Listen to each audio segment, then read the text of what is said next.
That daughter's name was Nora. Nora had been born 4 years before the manumission filing. The document's language, any children born to others subsequent to this filing, did not strictly speaking apply to her. She had been born before 1831, not after. This was the legal ambiguity that Clement Voss had been relying on for 24 years. The razor-thin distinction that kept the entire arrangement from collapsing. But there was a problem, and the problem was the word subsequent, because Archibald Poot, who was a careful reader of legal documents, even if he was not a prosperous lawyer, had found something in the Chatham County filing that Clement Voss had apparently not anticipated. A codicil, a handwritten addition at the bottom of the original document in Harlan Voss's own hand that read, "It is my further intention that the child Nora, daughter of Ada, being of my blood, shall be considered free upon my death, or upon the death of my son Clement, whichever shall first occur." Harlan Voss had died in 1843, which meant that according to the document filed in Chatham County in 1831, Nora had been legally free for 7 years. Nora did not find this out all at once. She found it out the way you find most important things, in pieces over time. Each piece making the previous ones more terrible. The first piece came in November of 1850, 3 weeks after Poot's visit. Clement Voss paid him. She knew this because she saw Poot leave the property on a Tuesday morning with a leather satchel that had not been in his possession when he arrived, and because Clement Voss spent the rest of that day in his study with the door locked, which he did only when something had disturbed him deeply. The second piece came from young Elias. Elias Voss, the bookish 16-year-old, had a habit that his family found endearing and that Nora found useful.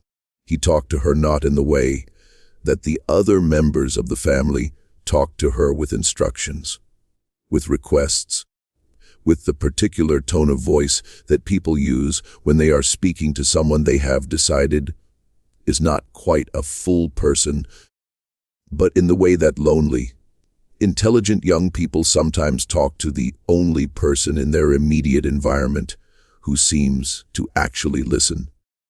He talked to her about what he was reading. He talked to her about ideas. He talked to her occasionally about things he had overheard. In December of 1850, he told her that he had found something in his grandfather's old papers. He had been going through a trunk in the attic. He was always going through things in the attic, which was one of the habits his father found troubling, and he had found a bundle of letters from the 1830s, and among them a letter from a lawyer in Savannah, named Gideon Farr, addressed to Harlan Voss, dated September of 1831. The letter referenced a filing. It referenced a codicil. It referenced in careful legal language the name Nora. Elias had not understood the full significance of what he was reading. He was 16, and his knowledge of property law was limited, and he had been raised in a household where certain subjects were simply not discussed. But he was precise, and he had a good memory, and he told Nora what the letter said almost word for word, because he thought she might find it interesting. He had no idea what he was handing her. Nora listened. She kept her face arranged in the expression she had perfected. She asked 1 or 2 careful questions, not about herself, but about the legal language framed as general curiosity. Elias, who enjoyed explaining things, explained, and by the end of the conversation, Nora understood with a clarity that felt like cold water poured over her head, exactly what the document in Chatham County said. She was free, had been free legally for 7 years, and Clement Voss knew it. She spent the next several days in a state of such careful stillness that Harriet Voss commented on it, asking if she was feeling well. Nora said she was fine. "Thank you, Mom." She was not fine. She was doing what she had always done when she was most frightened. She was thinking. The question was not whether the document existed. Pute had confirmed it existed. Elias had confirmed it existed. The question was what it meant, and what she could do with it, and what would happen to her if she tried to do anything at all. In Georgia in 1850, a free black person could not simply walk into a courthouse and present a legal document and expect the law to function on their behalf. The law was a tool, and tools are used by the people who hold them. Clement Voss held everything in Tulare County: the land, the relationships, the reputation, the seat on the county commission. Nora held a piece of knowledge that she could not even admit to possessing without revealing that she had been listening at doors and reading things she was not supposed to be able to read. And yet, the document existed. It was filed in Chatham County, which was Savannah, which was 200 miles away and a different world, and there was a freedman in Savannah. Put had mentioned him, who was already looking for it. She needed to find out who that man was. His name, she eventually learned, was Henry Farrow. He was approximately 60 years old, and he had been free since 1828, when his previous enslaver had died without heirs, and the estate had been settled in a way that resulted through a combination of legal accident and the intervention of a Quaker attorney, Henry Farrow's manumission. He had gone to Savannah, where there was a small but established community of free black people, and he had worked as a carpenter and later as a contractor, and he had become over the years a man of some standing within that community. He had also at some point in the 1840s become acquainted with a man named James, the same James who had been taken north by the minister in 1835. James had found his way to Philadelphia, where he had learned a trade and married and built a life, and he had never stopped thinking about his mother and his sister. He had written letters carefully through intermediaries because the correspondence of free black people was not always safe. And he had eventually made contact with Henry Farrow, who had connections in Savannah and knew how to move through the legal world in ways that most people of his position did not. James wanted to know if his sister was alive. He wanted to know if she was free. Henry Farrow had been trying to find out. Nora learned all of this not through any direct communication. Direct communication was impossible, but through a chain of information that moved the way information always moves in communities where direct speech is dangerous, sideways, in fragments. Through people who were trusted to carry pieces without knowing the whole.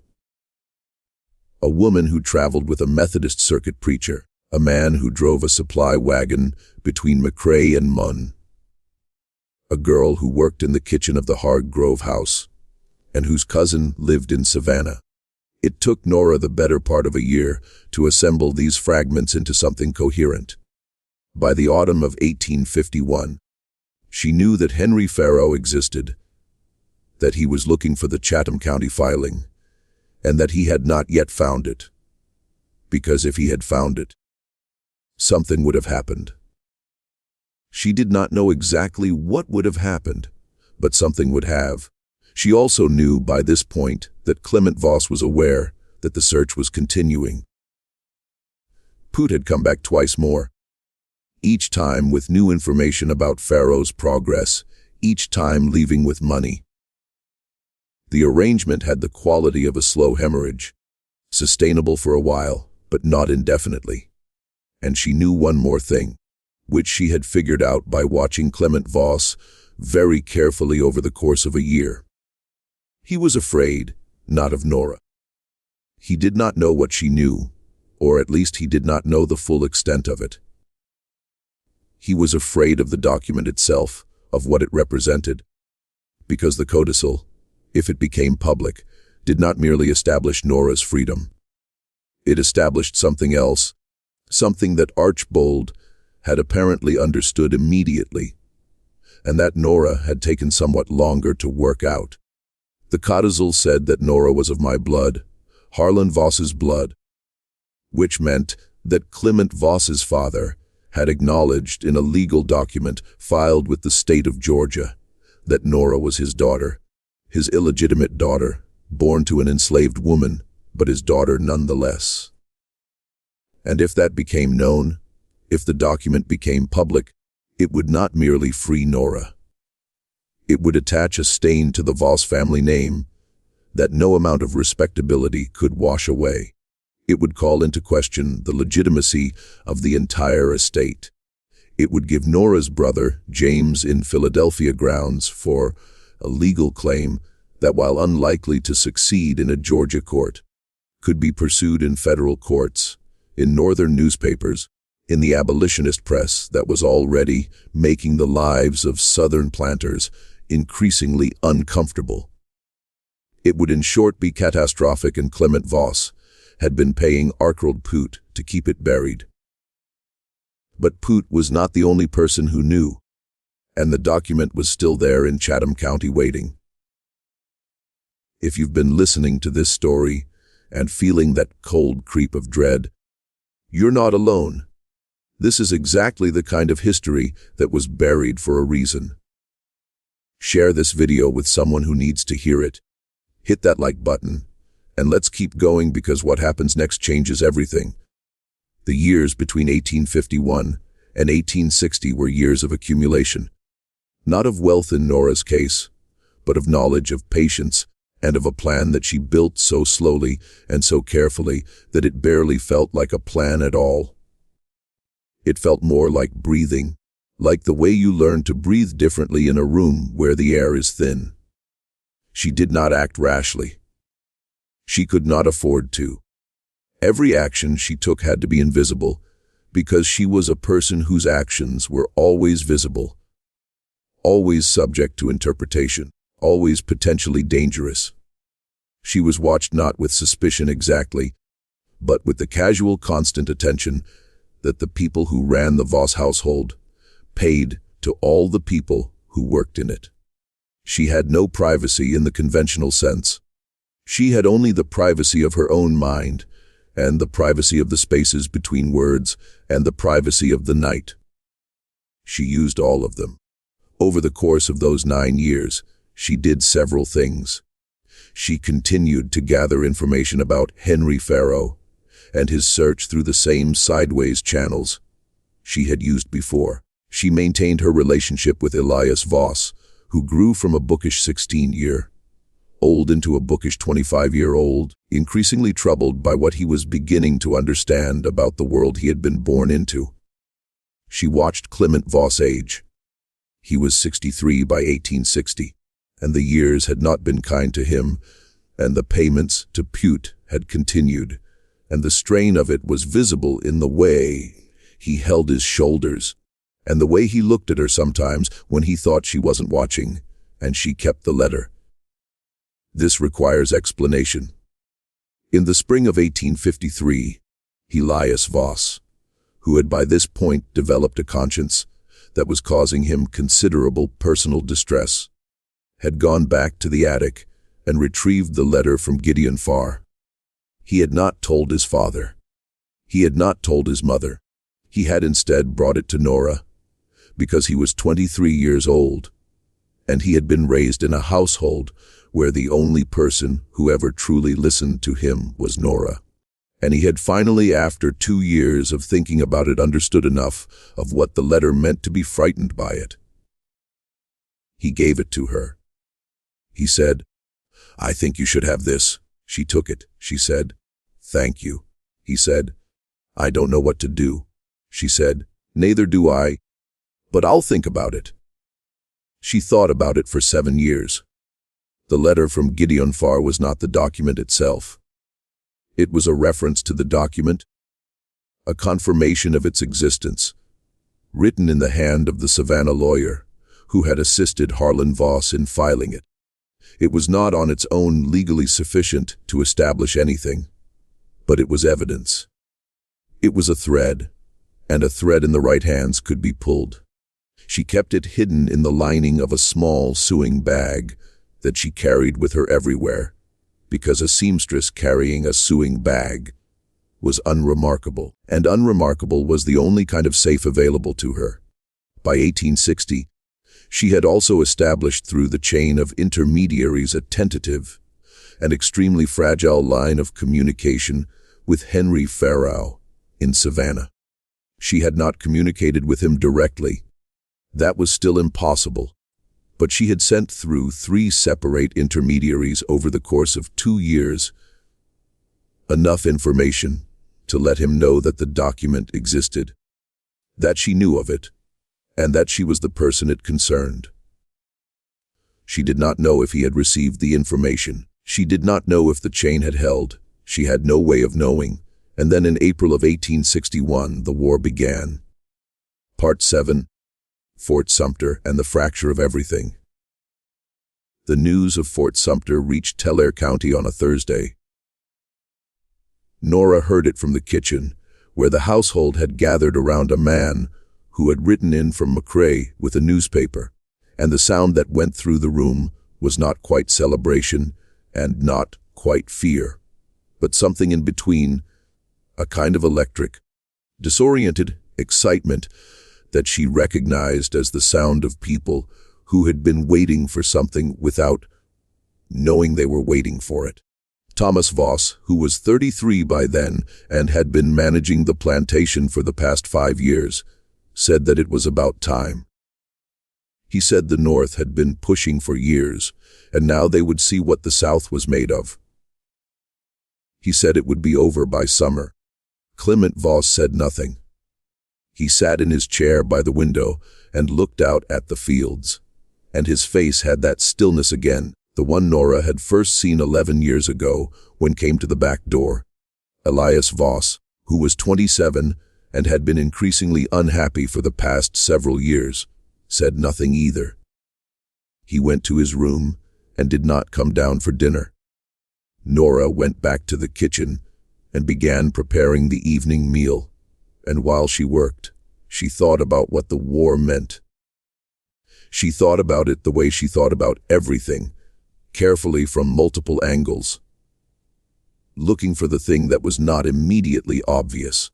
What it meant, she decided, was that everything was about to become unstable, and instability, which was terrifying for most people, was the only condition under which certain kinds of change became possible. The weeks that followed were chaotic in the way that the beginning of wars always is, full of meetings and speeches, and men riding back and forth on horses, and women making flags, and everyone performing a version of themselves that was slightly larger and louder than usual. Thomas Voss announced that he intended to enlist. Clement Voss told him to wait. They argued about it in the front parlor, with the door closed, which meant Nora could hear the shape of the argument, but not the words. Margaret Voss, who had married Devil Halt in 1852 and moved to Loren County, came back to visit with her 3 children. Her husband had already enlisted. She was frightened in a way she was trying very hard not to show, and the effort of not showing it made her sharp and difficult. And the household adjusted around her the way it always adjusted around the people who had the most power, to make everyone else uncomfortable. And then in the middle of May, Archibald Poot came back. He did not come to the back door this time. He came to the front in the middle of the afternoon, and he asked to see Clement Voss. And there was something different about him, a quality of agitation that was sharper than usual, less controlled. Nora showed him to the formal parlor, which was unusual, and she went to find Clement Voss, and she watched his face do the thing again. She brought them tea. She left the room. She did not leave the hallway. This time, the door was more firmly closed, and the voices were lower, and she could not hear everything. But she heard enough. She heard Poot say, "He has found it." She heard Clement Voss say Farrow. She heard Poot say he has a copy. I don't know how someone must have given him access to the filing.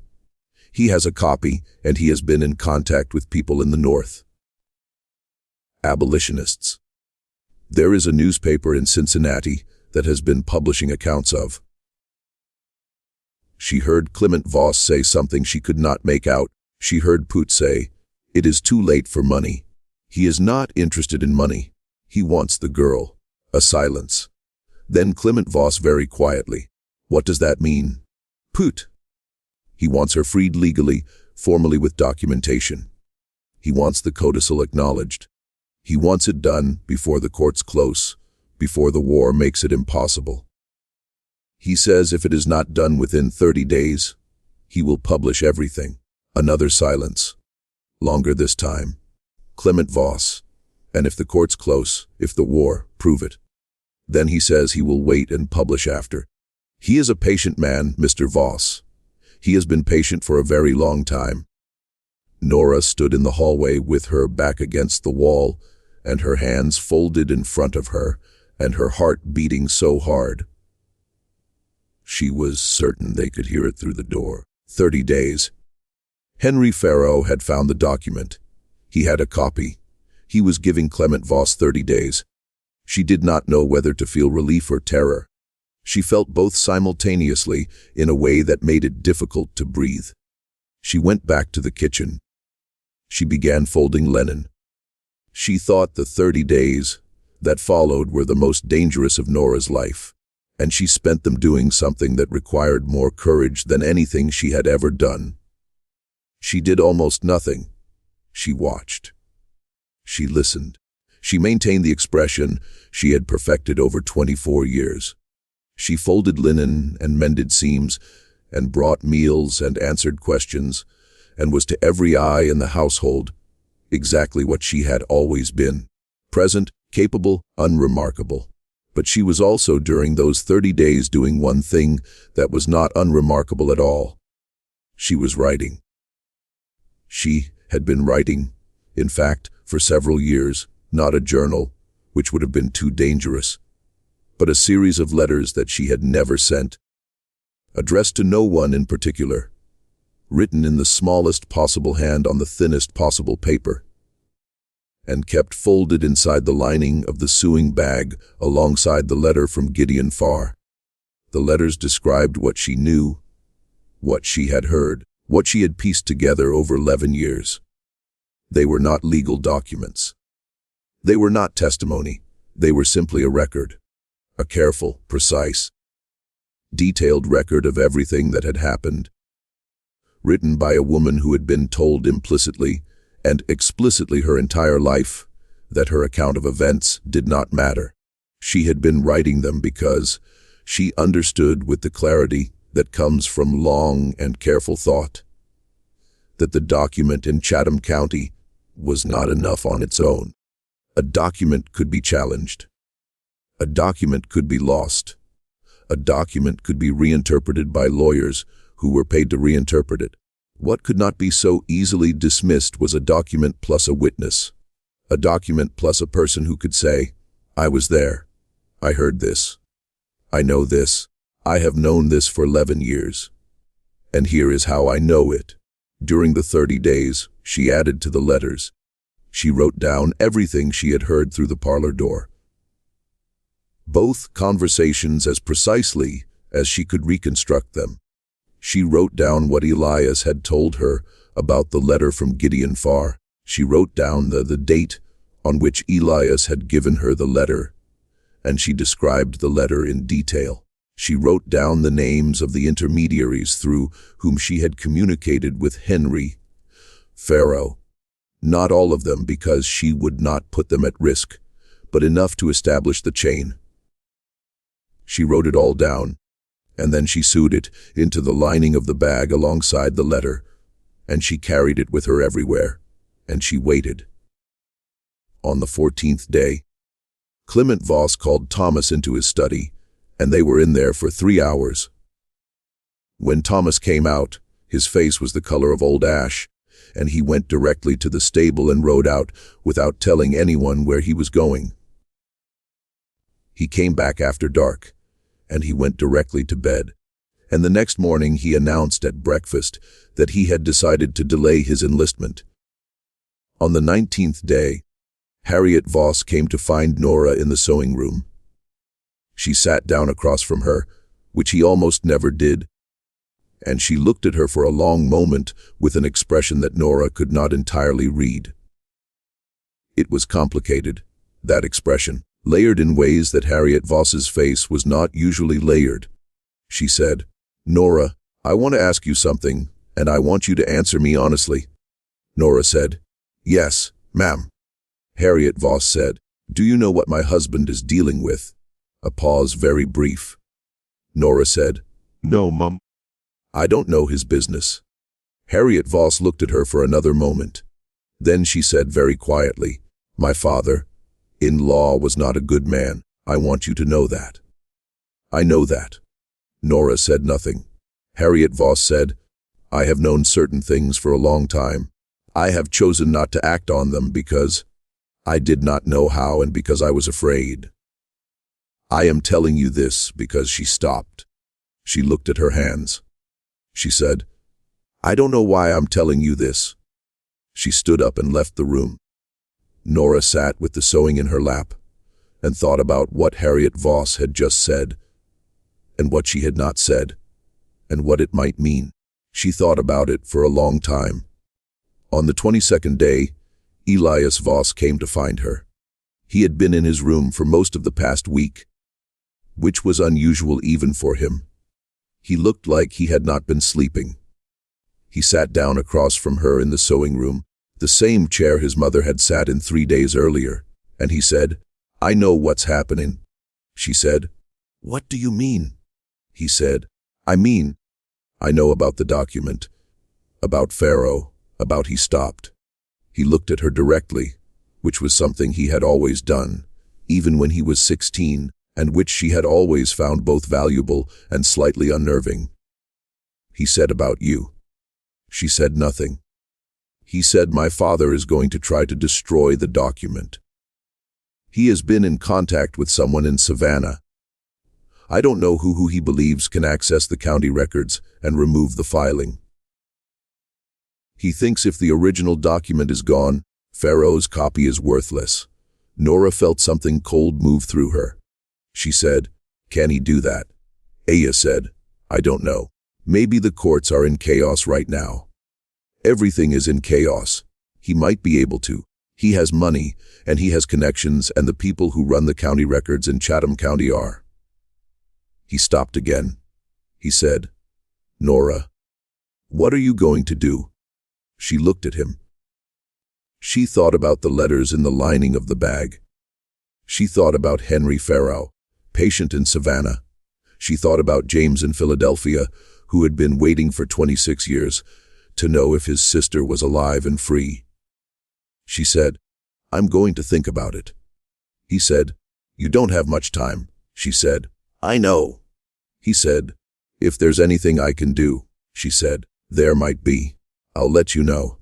He nodded and left, and Nora sat in the sewing room with the afternoon light coming through the window and the smell of cotton and beeswax in the air, and she made a decision that she had been building toward for 11 years without knowing it. She was going to act, not rashly, not visibly, but she was going to act. And she was going to use the one thing she had that Clement Voss did not know she had. The letter from Gideon Farr and 11 years of written testimony and a young man with a conscience who had just offered to help. Just when you think you understand the shape of this story, hold on, because what Nora does next is the part that historians have argued about for decades. Share this video right now if you want to know how it ends. Hit that like button and stay with us. And we are almost there. On the 28th day of the 30 that Henry Pharaoh had given Clement Voss, Elias Voss rode to McCrae on what appeared to be ordinary business. He needed to collect a package from the post office, which was true.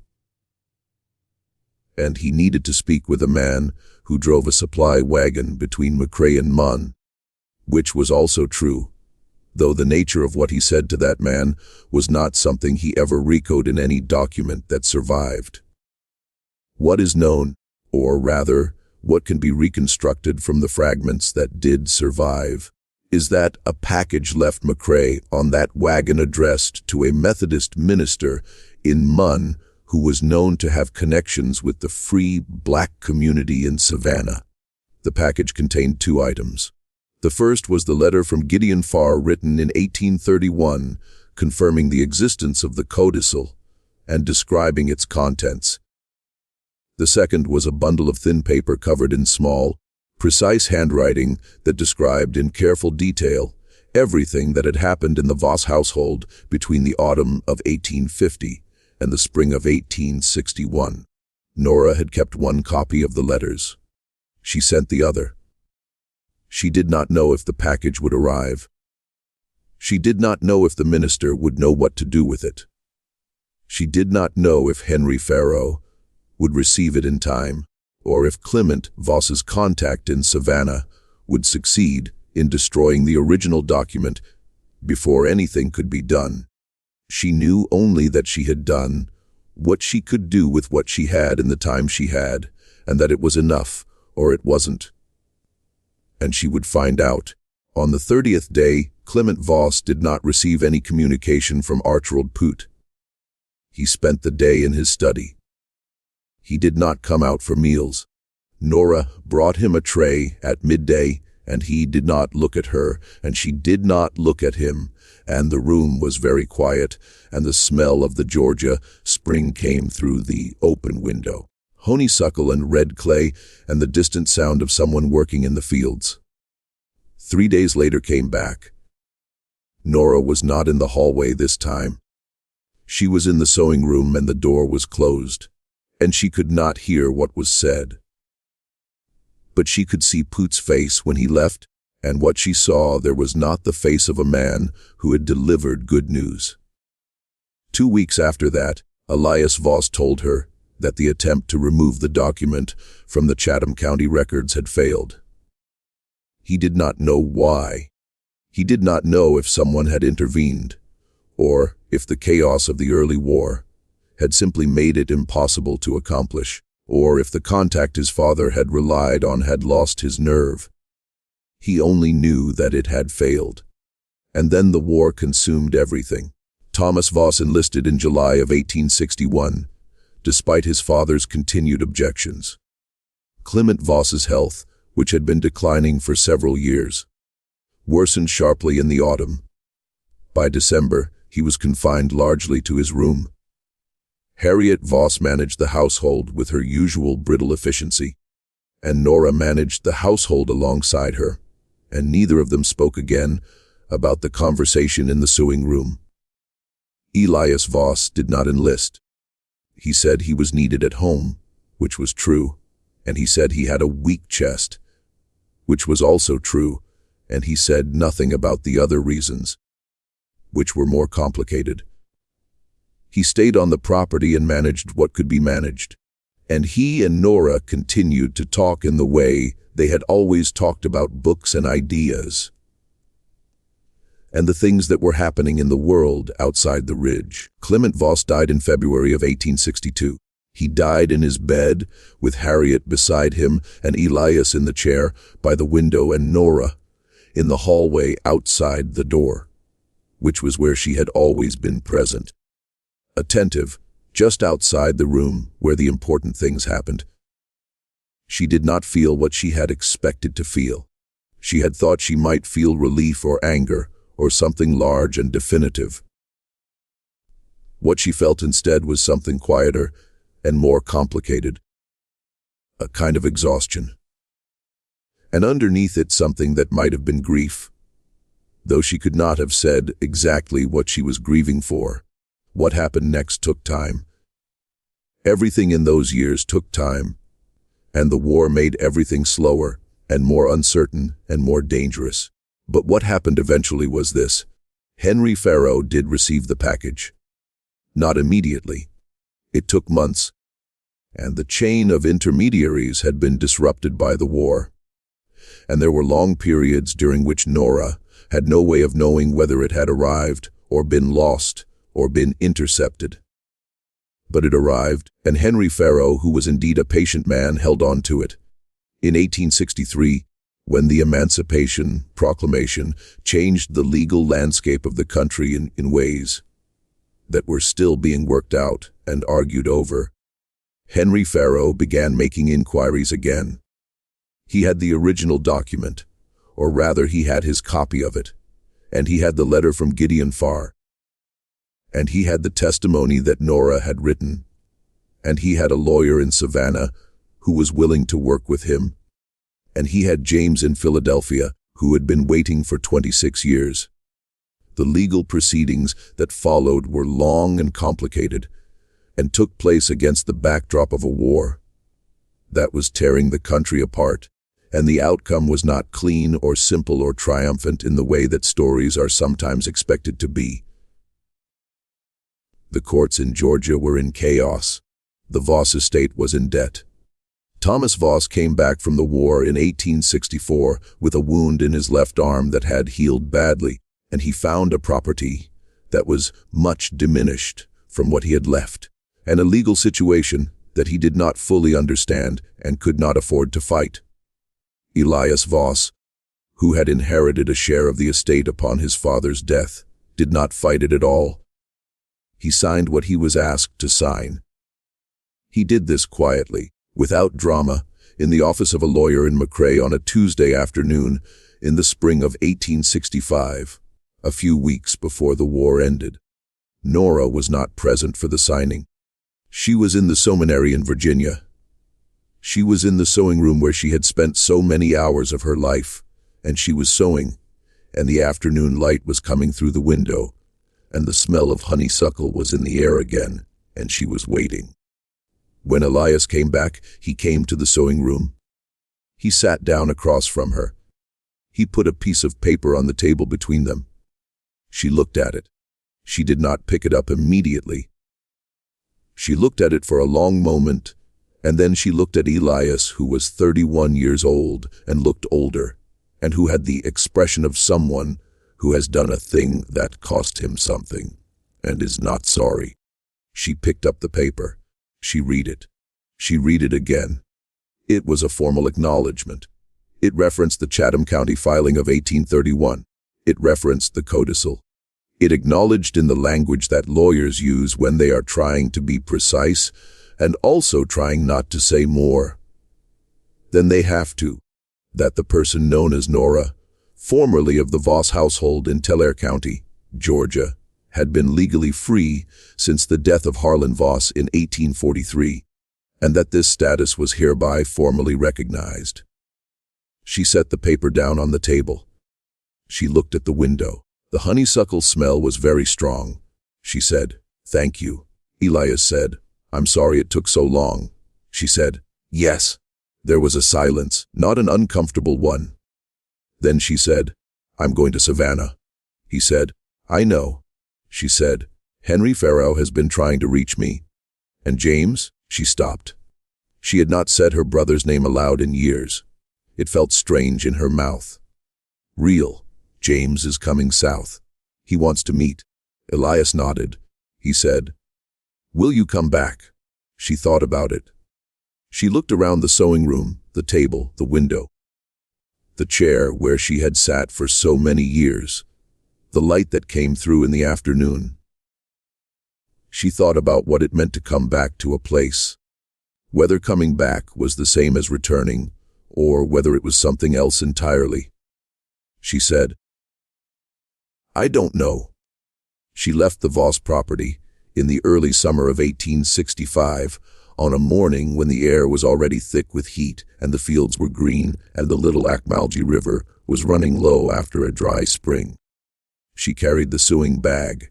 She carried the paper that Elias had given her. She carried 11 years of letters that she had written and sent and kept, and the memory of every conversation she had listened to through every door she had ever stood outside of. She walked to Migra. She took the stage to Mon. She took the train to Savannah. Henry Farrow met her at the station. He was older than she had imagined, smaller with white hair and careful eyes, and the hands of a man who had worked with them his whole life. He looked at her for a moment without speaking. Then he said, "Your brother is coming on Thursday." She said, "I know." He said, "He has been waiting a long time." She said, "So have I." They stood on the platform in the Savannah heat, and the train that had brought her was already pulling away, and the city spread out around them, loud, complicated, damaged by the war, and already beginning to rebuild, the way cities do, the way people do, imperfectly, and with great effort, and without any guarantee of what comes next. What happened to Nora after that is not entirely clear from the historical record, which is itself a kind of answer, because the historical record of that period is full of gaps where the lives of people like Nora should be. Gaps that were not accidents, but choices made by the people who controlled what got written down, and what got preserved, and what got called history. What is known is that she reached Savannah. What is known is that she met her brother. What is known is that the document in Chatham County remained in the county records, and that the codicil remained in the document, and that the Voss family's attempt to remove it had failed, and that this failure had consequences. Not dramatic ones, not the kind that make it into newspapers, but the quiet, grinding kind that reshape a family standing over years and decades. What is known is that Elias Voss, in the years after the war, became a lawyer. He practiced in McRae for the rest of his life, and he was known among the people who knew him as a man who was scrupulously fair in his dealings with people of all kinds, which was uncommon in Tulare County in the Reconstruction era, and which cost him socially in ways that appeared to accept without complaint. What is known is that Thomas Voss sold most of the property in 1869 and moved to Atlanta, and that the house on Harland Ridge changed hands several times over the following decades, and that by the end of the century it had fallen into disrepair, and that no one who passed it on the road could have said, from looking at it, what had happened there. And what is known, or rather what can be inferred from the fragments that survive, is that Nora lived, that she built something in Savannah in the years after the war, in the complicated and dangerous and sometimes extraordinary world of Reconstruction-era Georgia. That she was not erased, though many people had reason to want her to be. She had carried a truth for 11 years. She had carried it carefully and quietly, and with a patience that had nothing romantic about it. It was the patience of someone who had no other option, who had learned to work within the only spaces available to her, who had understood from a very young age that the most dangerous thing she could do was let anyone know how much she understood. And in the end, the truth had not ruined the South. The South had other problems, larger and more violent, that accomplished that on their own terms. But the truth had done what truths sometimes do when they are carried long enough and carefully enough and by the right person. It had mattered. It had changed something. It had reached the people it needed to reach, and it had done its work, and it had survived, which is more than can be said for a great many things from that time and that place. What do you think of this story? Do you believe everything was revealed? Or do you think there are layers here that we still haven't uncovered? Leave your comment below. The history of that era is full of documents that were buried, records that were altered, and lives that were erased from the official account. Nora's story is one of thousands that never made it into the textbooks. If this kind of history matters to you, if you believe these stories deserve to be told, subscribe to this channel, hit the notification bell, and share this video with someone who loves dark mysteries and forgotten truths. We'll see you in the next one.